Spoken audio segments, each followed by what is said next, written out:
Fossil graveyards are something that most people probably aren't familiar with. It's the idea that you have a mass mortality. That means a large number of animals were destroyed and buried pretty much at the same time.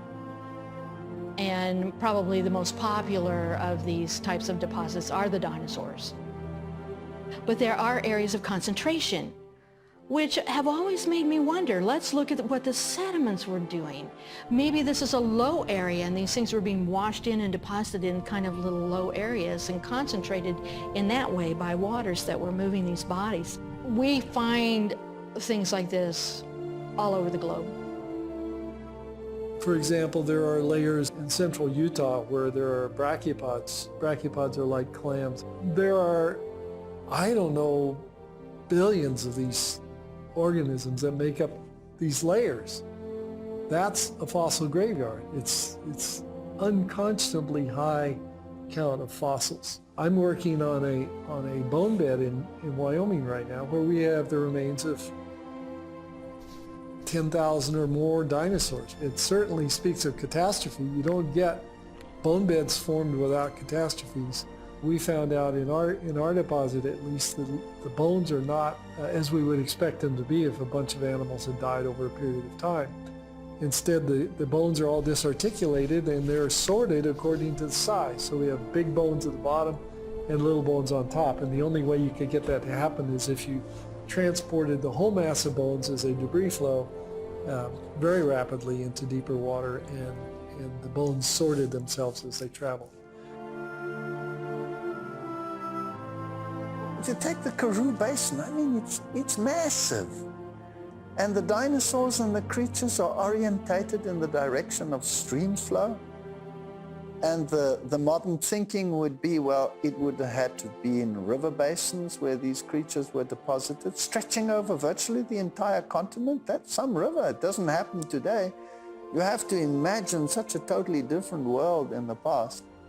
There are so many things which point to a universal flood.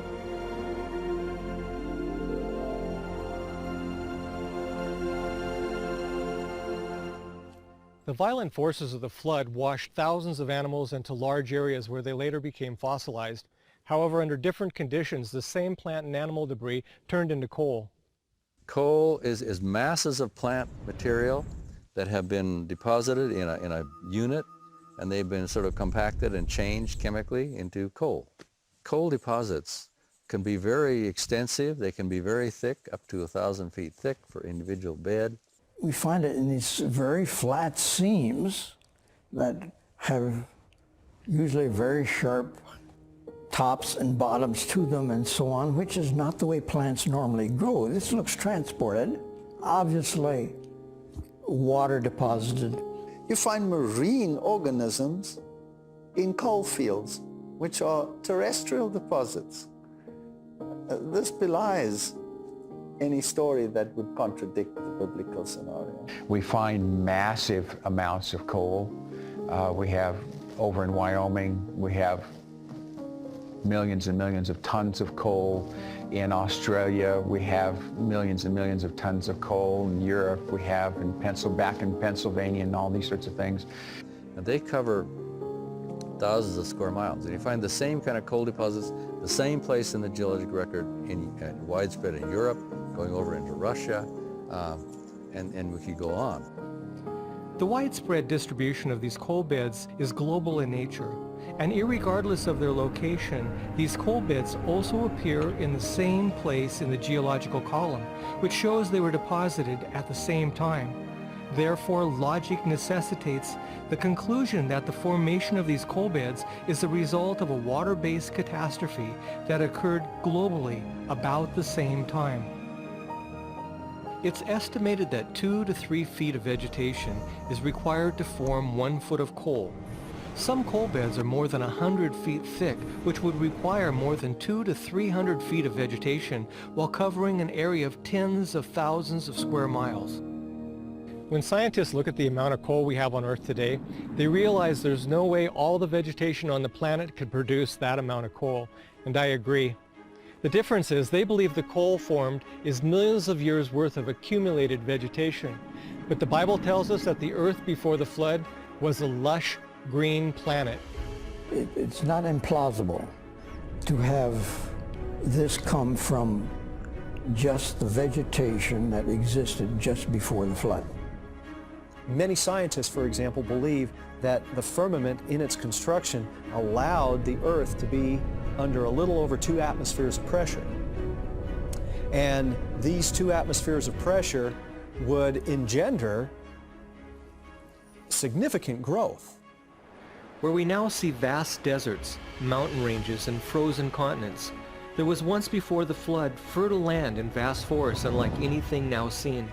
We find large amounts of oil in the deserts of the Middle East, a remnant of its former green landscape. And from drill cores in Antarctica, scientists have found the continent once was a tropical forest covered with palm trees. The vast forests buried in the earth at the time of the flood, which have now since changed to coal and oil, formed the extensive deposits that we see today.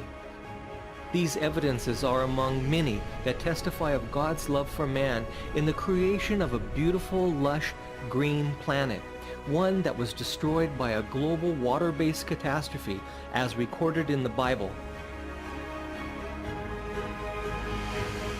The flood is the event that harmonizes what we see in geology in terms of a recent creation by God, which was in just 6 days, a few thousand years ago, as described in the Bible.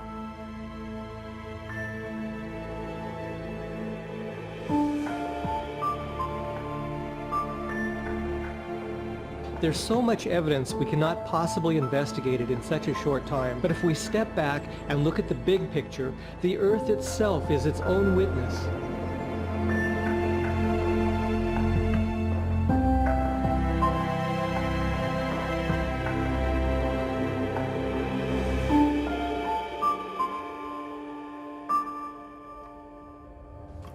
We saw how the flat, horizontal, sedimentary layers in the Grand Canyon with no erosion between them testify to the fact that these layers were laid down rapidly and not over millions of years. We saw the size of this catastrophe had to be at least as large as some of the layers they formed, which are larger than some continents, affirming its global impact. We saw how hundreds of millions or even billions of years of expected deposition or erosion is completely missing between these sedimentary layers, showing that what we see does not conform to the evolutionary model. We saw in the first sedimentary layer containing animal fossils that they were found fully formed, not in incremental evolutionary steps. We see how the existence of fossils in these layers is evidence of rapid burial, as some fish fossils are found with food in their mouths or in positions of swim. We saw how massive fossil graveyards are strong evidence that thousands of dead animals, fish, mammals, and even birds were all washed together and deposited in lowlands where they were buried and fossilized. We saw how the massive coal and oil deposits found today could only be formed by compressed vegetation from a lush green earth that was destroyed and buried. We saw how the Cretaceous chalk layer formed by the flood covers every continent as one would expect from a global catastrophe. When we sit back and look at our planet, what do we see? The Earth itself tells us it was once decimated by a global water-based catastrophe.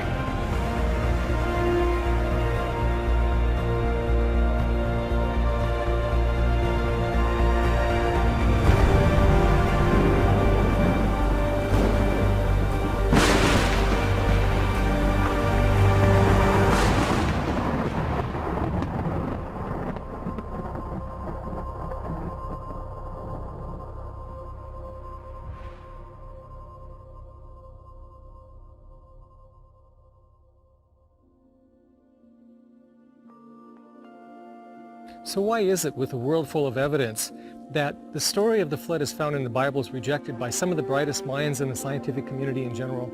I'll give you a clue. It has little to do with the evidence.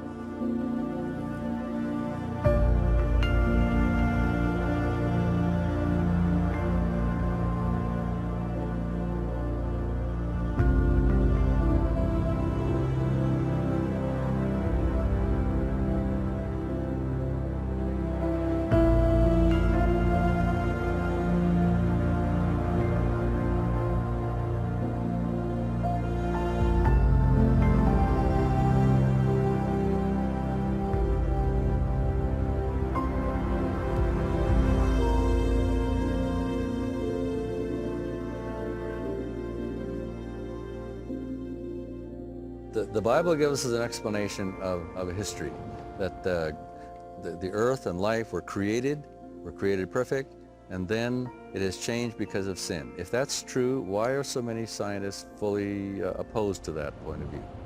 And the reason has more to do with worldview than it does with data. Leaving religious perspectives out of it doesn't solve that problem.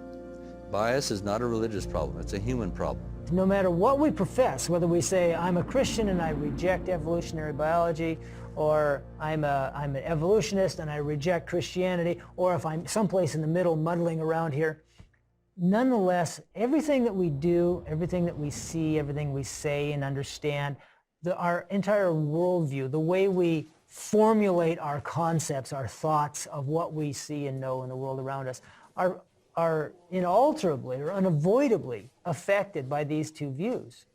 And that worldview has a very strong influence on what we notice, on the kind of questions we ask. If you restrict the number of interpretations that you can put on the data with your worldview, then obviously that's going to restrict the kind of theories that you can come up with.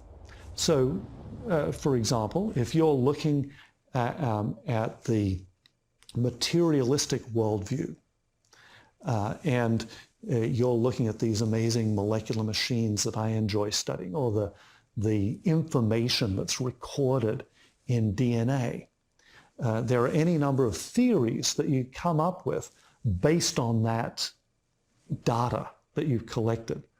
But if you're a materialist, none of your theories could suggest that an intelligent mind wrote that information in the DNA.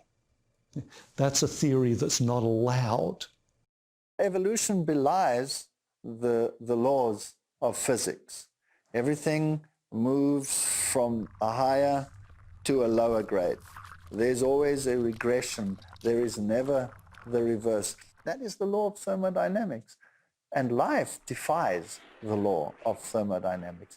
So here you have a theory which basically violates every single physical law, and yet it is one of the basic theories which is even enshrined in legislation. That's mind-boggling. Science is defined as a systematic enterprise that builds and organizes knowledge in the form of testable explanations and predictions about the universe. The problem evolution has is that it is not a testable explanation.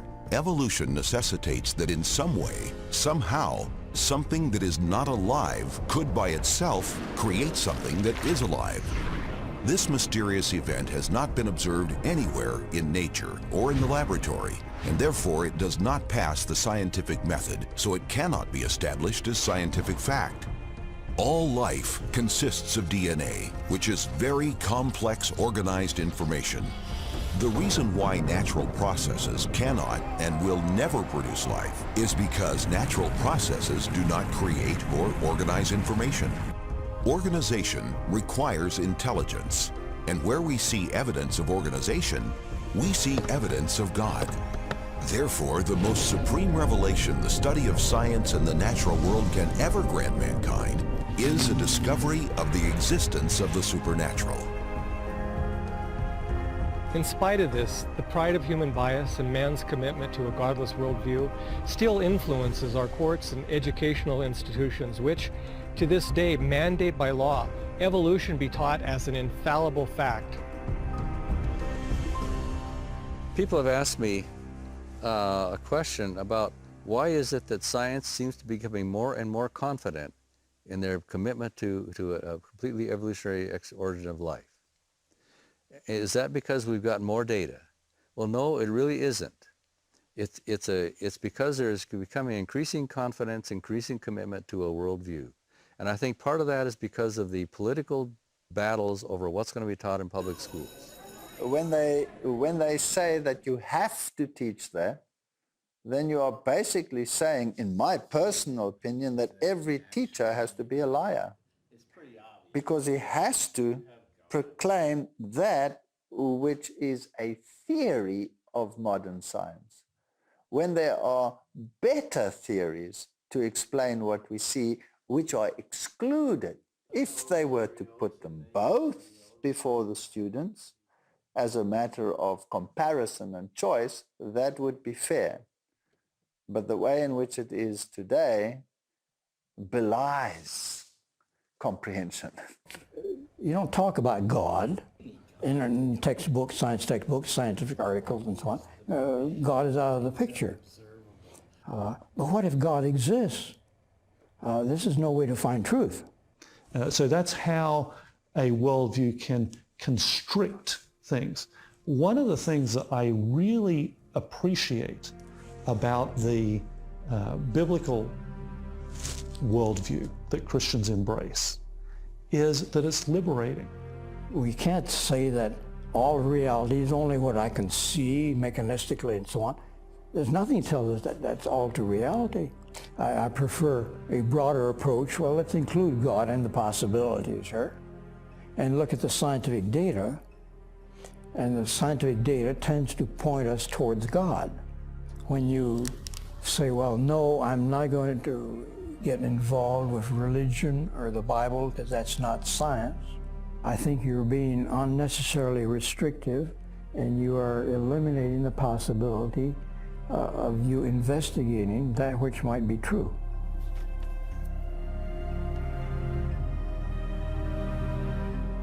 But science has a certain appeal to the independence of the human mind and heart. Science is the realm of the human. This is what we've done. This is what we know.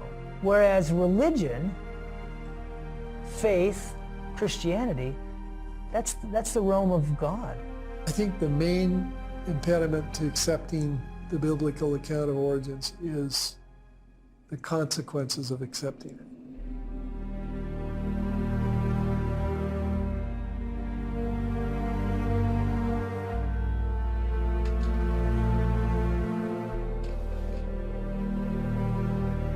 Now, the problem of bringing God into the discussion is that it brings back in the question of moral accountability.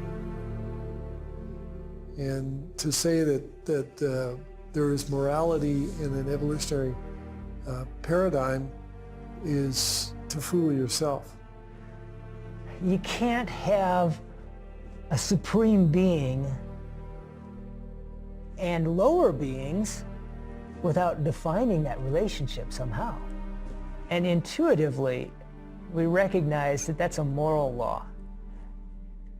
And we may not look very good examined in that light. And so to escape the concept of judgment, to escape the concept of moral accountability, there's a natural tendency to want to forget the Creator.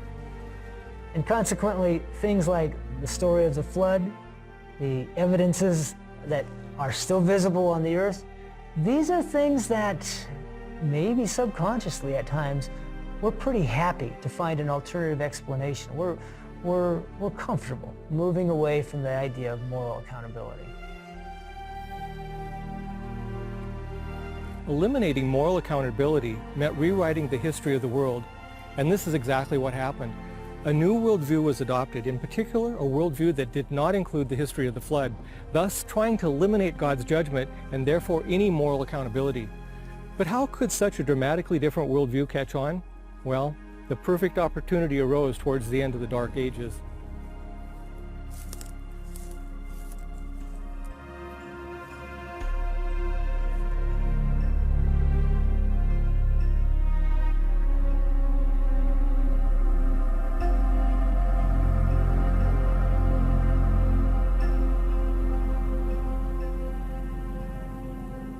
If we look at popular culture today, the flood story is not one that is commonly accepted. It's literally true. And so it's easy to look at it and say, nobody believes that. Well, that sort of begs the question a little bit, what about the last few thousand years? And the answer is, everybody believed it. In fact, the universal flood story has been noted time after time in cultures scattered around the world. Every culture, it seems, has a story of a flood, and they all drew some lessons from it. The lessons may vary here and there, but they believed it. So why don't we believe it now? Students will sometimes ask me, how did science come to the point of view that they have now that denies miracles and are passionately unwilling to believe in creation? And you have to go through a little history to explain that. Our society has been subjected to a whole fabric of intellectual ideas set to undermine the history of the flood, the history of the world, the history of creation.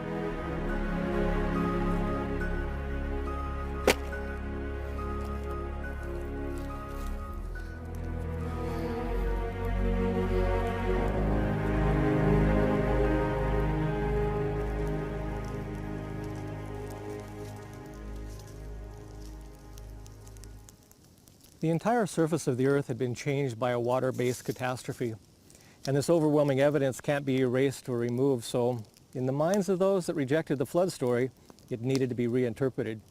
And this is how it happened. All during the Middle Ages, some factors in society were very autocratic and dogmatic and persecuting people, making life very hard for people, suppressing them. And what were those agencies that were doing that? Well, it was governments and the church. One of the greatest things that man wants to have over man is power. In the Middle Ages, the church ruled the world. So during the Dark Ages, the medieval time period, for 1,500 years, you had this nearly monolithic, universal, well, throughout Europe anyhow, rule of the Catholic Church.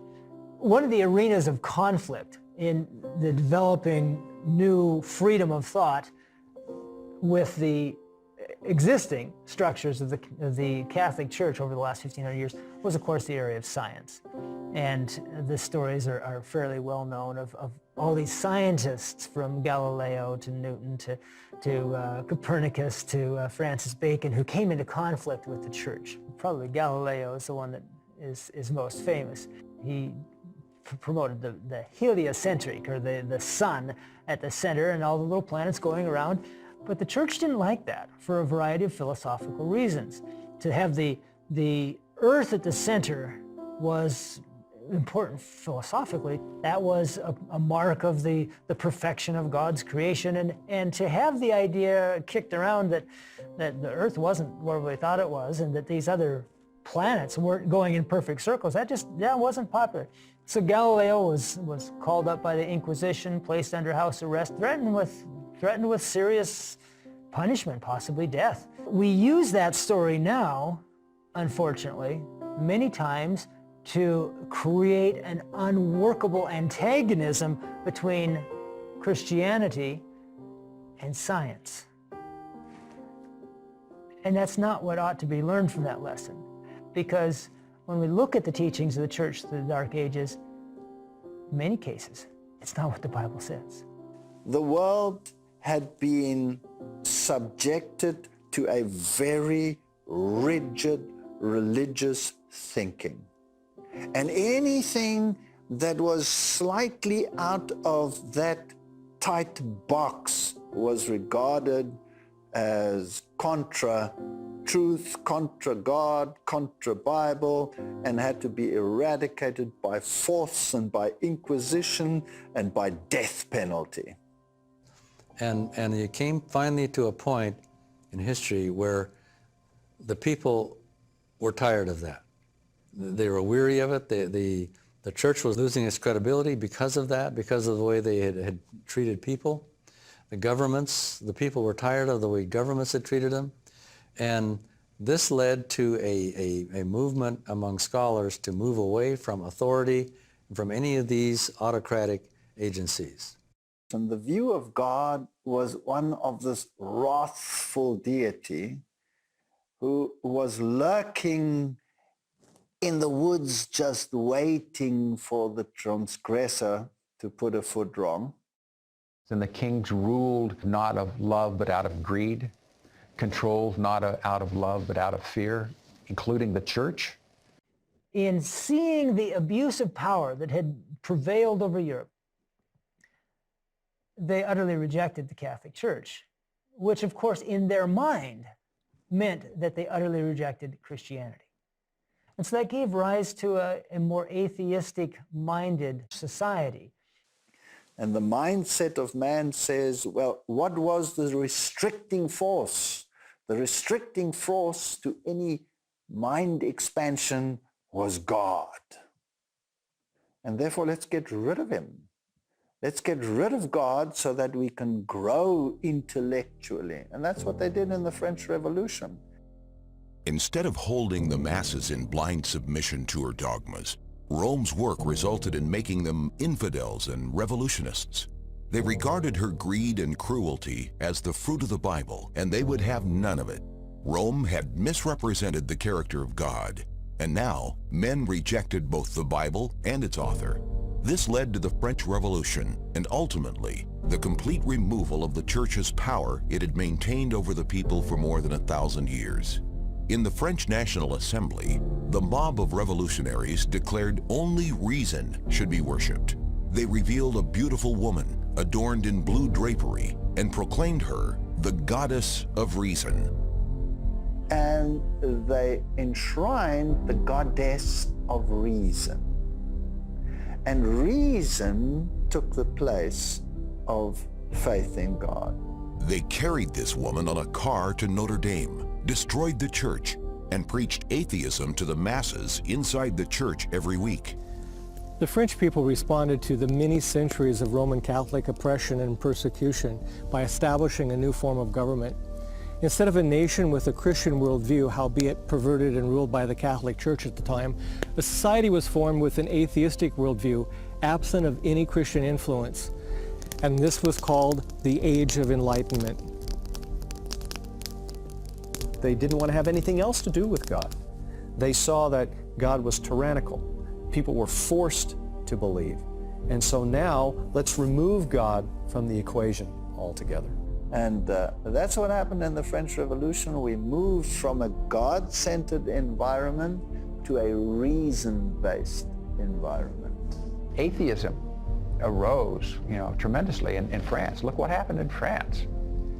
The Bible was burned, was destroyed. And that's called the Age of Enlightenment. And so we see this idea of enlightenment totally removing God from the picture. Out of all the segments of French society, it was the Catholic priests who suffered the highest per capita mortality rate. There was a lot of animosity, and they took it out on the church. And in most cases, that means they took it out on Christianity.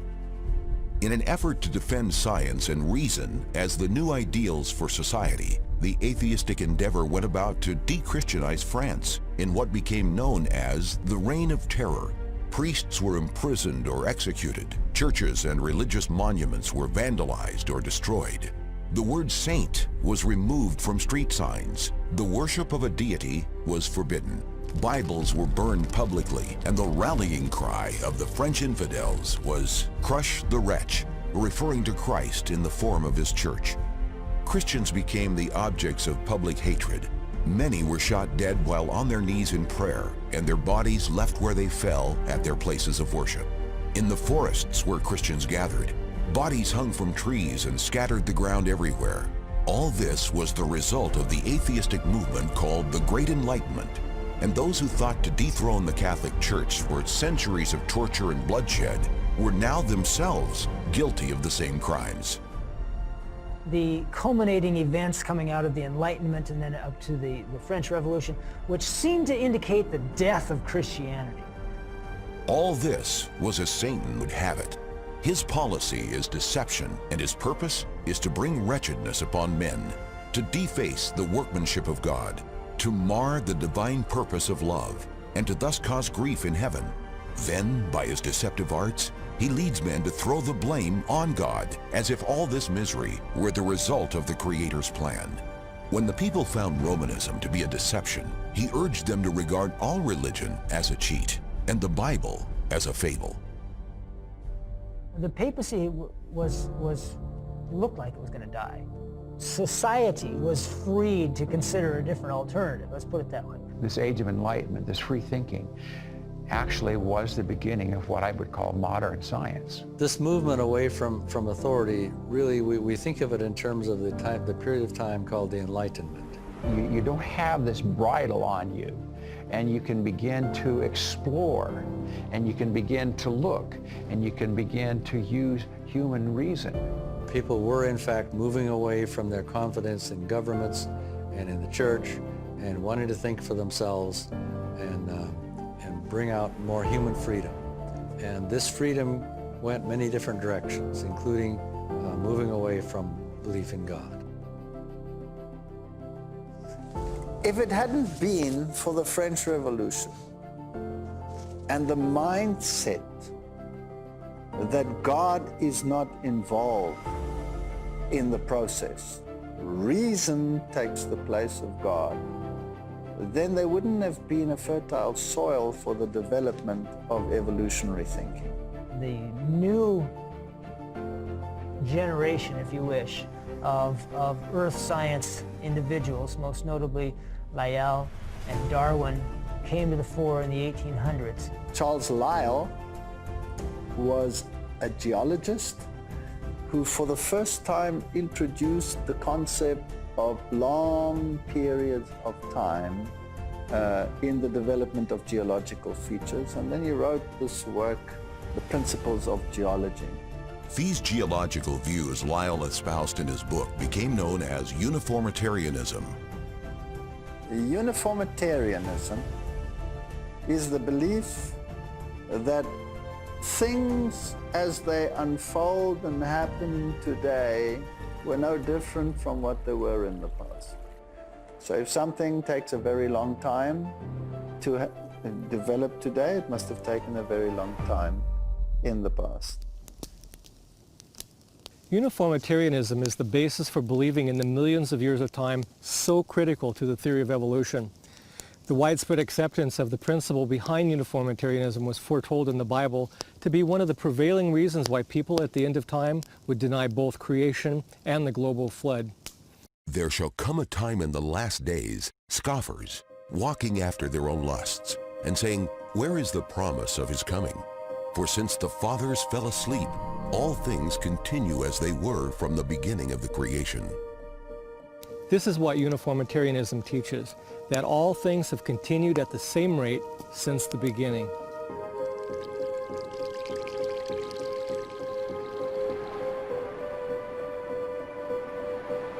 But what if there's a catastrophe?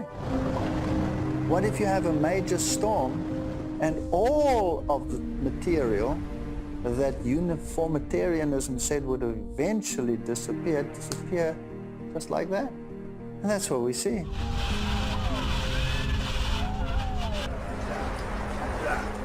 The view that things have remained the same since the beginning of creation is a philosophy God warned would characterize a belief system in the last days.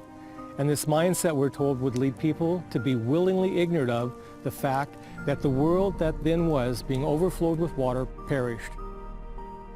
The prophecy says they will be willingly ignorant, meaning they'll be unwilling to consider any evidence for the flood. And this is exactly how Charles Lyell described his own views. Lyell wrote regarding fossils saying, "We cannot account for their present position by the universal deluge. I hold in utter abomination most learned academicians, those systems which are built with their foundations in the air and cannot be propped up without a miracle." As a naturalist, Charles Lyell rejected all miracles as an explanation, but it was not his observations in science that led him to this conclusion. It was his commitment to his own worldview. He revealed his bias against the biblical flood story when, in a letter he wrote, "These views of geological ages will free science from Moses." These ideas then were passed from Charles Lyell to the young 22-year-old seminary student, Charles Darwin. When Charles Darwin was commissioned to travel on the Beagle, one of the books he took with him was Charles Lyell's book on Principles of Geology. And here he was reading this information, and he comes to the Galapagos Islands and he sees these finches, and the finches are of such a broad variety. So the idea comes that obviously these finches must have evolved from a pair that happened to get to the islands, and all the varieties evolved thereafter. And then these geological ideas fit in, but this must have taken time. And Lyell's ideas start kicking in. He therefore says, if this variety that I see here developed over time and change took place by natural selection, then God did not create. Charles took the ideas about long ages of time that Lyell applied to geology and then applied them to biology. Then he had given biological evolution something it didn't previously have, a scientific mechanism by which to operate.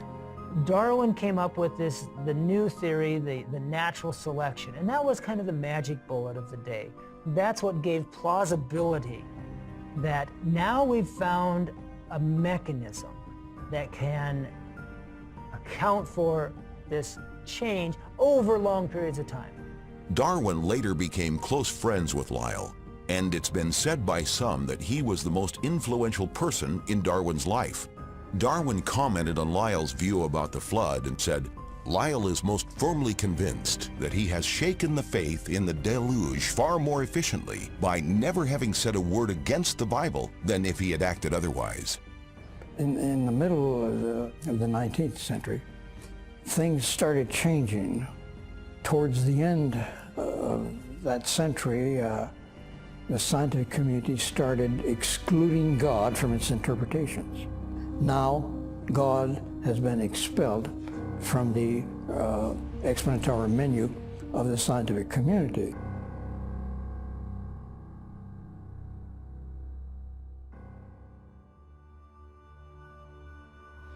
The theory of evolution has become the foundation of our global society today, and the catastrophic results of such a belief can be seen everywhere, in the denial of moral accountability, in the denial of God, and therefore the denial of the flood.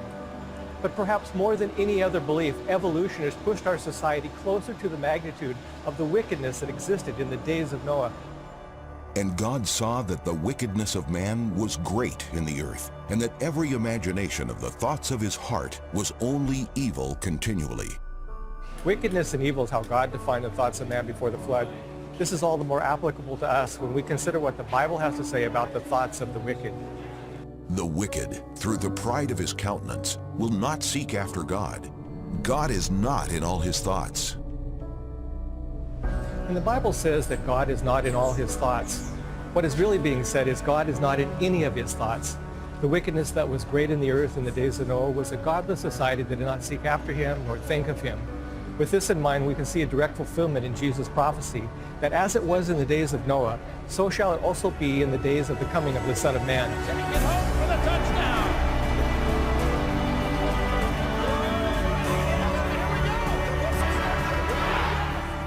We are getting to the point in this world today where God is being so marginalized, even in political systems and laws that are being made, that for all intents and purposes, he's being written out of human existence and human psyche. So we're at the same point today. Some of the things that were happening before the flood, in particular, the Bible tells us that the land was full of violence. And people evidently were not only guilty of committing violence, it sounds like they were entertained by violence, which is something that's going on in the world today. And a lot of sophisticated and kind people would just be shocked at the idea they would be guilty of murder, but they don't think twice about being entertained by watching other people commit murder. Same thing with the law of adultery. People who say, I would never commit adultery, but they're entertained by watching. And the Bible talks about it's not just those that do them, but those that have pleasure in those that do them. The do whatever you please mindset is what we have with us today. The loss of integrity of the Word of God began in the late 1700s and into the 1800s. The rise of evolution took away the sense of God as our creator, that we have a creator, that we have a personal God, and that there is judgment. If you believe in evolution, it's absurd to believe in a judgment.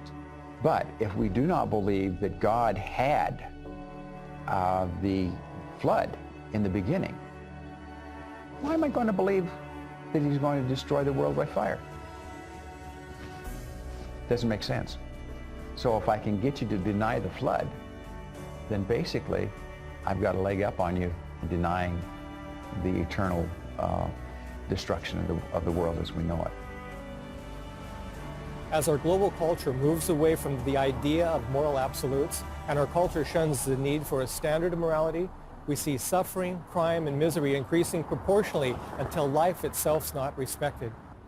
As things continue to get worse in our world, it becomes all the more apparent why a judgment of justice is necessary and why it was necessary in the days of Noah. Evil had perpetuated itself to such an extent that there was no solution anymore. It would have continued at that rate forever and ever and ever, which would mean a universe of eternal misery. Who would want to live in a universe like that for all eternity?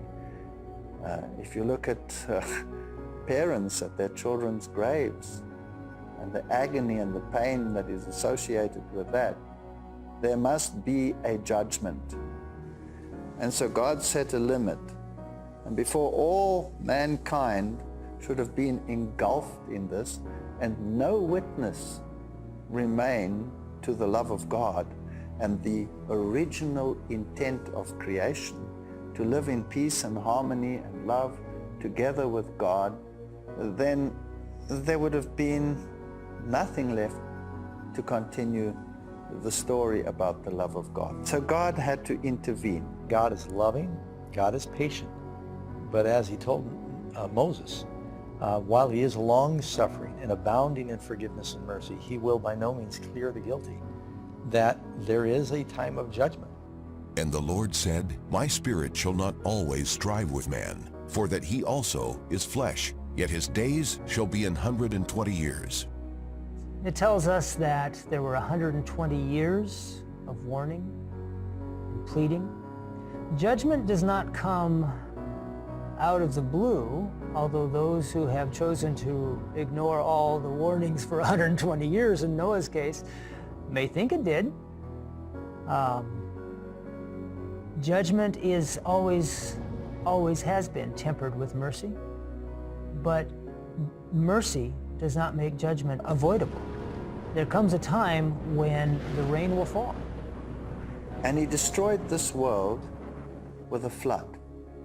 And this destruction stands as a guarantee for another judgment that must come later on. Now the Bible says that the later judgment will be by fire.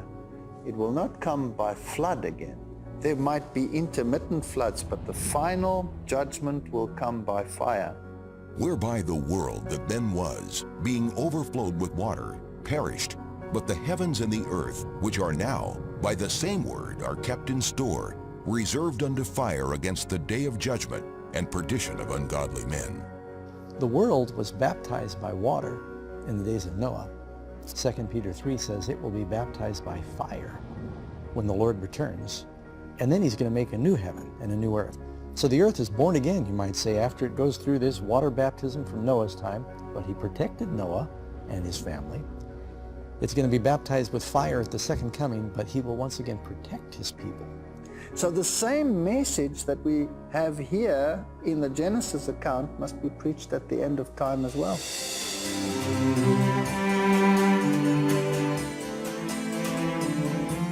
At the end of time, the days of Noah will be repeated, and the rocks and the fossils of the earth bear witness to this fact. Like the story of Genesis, the earth itself is both a record and a prophecy, warning us of another judgment still to come. But when? At the end of time, there are 3 warnings given to man that immediately precede the second coming of Christ.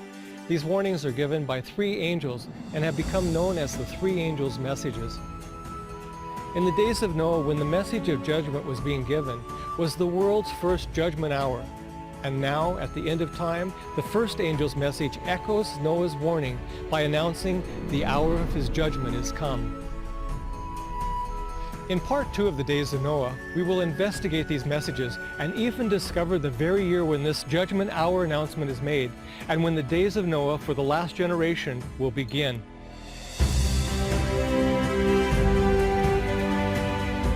The story of the ark basically parallels the three angels' messages. The three angels' messages of Revelation 14 are God's last message to the world. It is an end-time message, and it is a message that actually prepares the world for the coming of Christ. Noah followed God's instructions in the preparation of the ark, and we will see how the three angels' messages point us back to an ancient structure of God's design that reveals the instructions God's people are to follow in preparation for His second coming at the end of time. The first angel's message points us to truth. The second angel's message points us to the counterfeit. And the third angel's message says choose. And Noah called the people to a choice. Choose. Make your decision, but know that these decisions are final.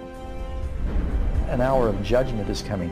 People are being warned in advance because God loves man and He wants to save them. And God will once again see the wickedness of man and say that the thoughts of his heart and mind are only evil continually. And He will once again bring judgment. So it's a message of warning, it's a message of love, but it's a message also that there's impending judgment.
I came into contact with biblical truth, I came into contact with a choice.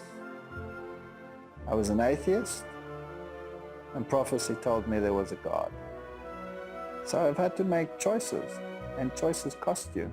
When I made the choice no longer to believe in evolution, but to preach creation, it had consequences because I was a zoologist.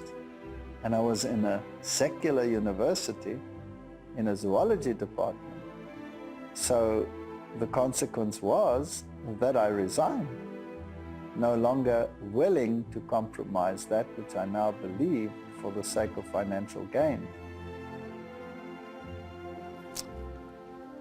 There's some both encouraging and sobering things in the flood story for me.